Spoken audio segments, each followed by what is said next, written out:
Hey everyone, thank you for checking out Five to Thrive. These are 5 core practices that we believe will help us grow as followers of Jesus and bear fruit for Him. This is the third one. The third core practice is fellowship. And I think that's a word that we can easily misunderstand or get the wrong idea about. Maybe when we hear fellowship, we think of something that's kind of surface level, like let's go to a potluck and let's have some fun together, let's have small talk, and that can be a part of it. But when we talk about fellowship, we really mean like developing close relationships with a few other believers who can come to really know your life personally, to take it beyond just what you do when you gather with a large group in worship or what you do by yourself in the prayer and reading, but applying it deeply to your life and kind of helping one another, sharpen one another.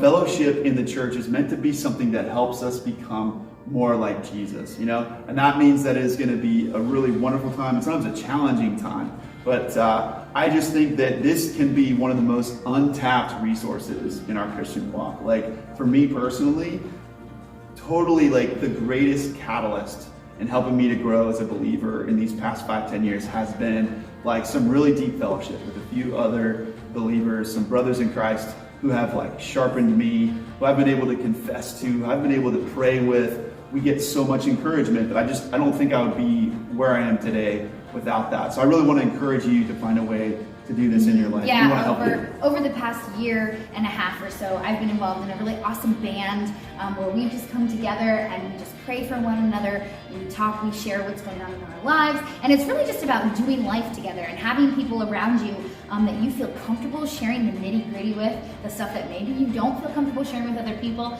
and then praying for one another, realizing you're not alone in your struggles and your doubts.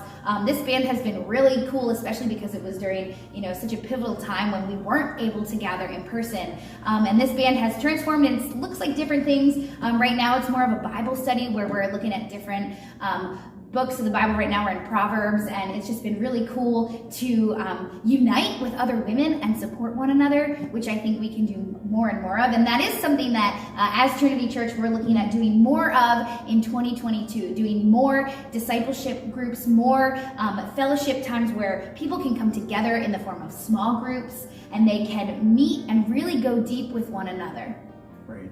Yeah, and you heard Emily use this term called band. Maybe you've not heard that before. We're going to link stuff to that on this website where you can see what that might look like. There's small groups, there's Sunday school classes, and there's this thing called discipleship bands.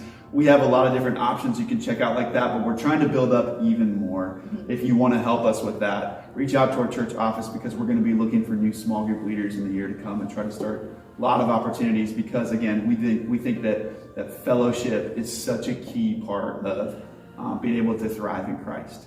And this is really for all ages. We're not just talking adults here. When we talk about forming these groups, we're talking about forming them with children. We're talking about forming them with youth. We do some breakout groups already on Sunday nights in our youth group, and it's been really cool to see these kids talk and engage.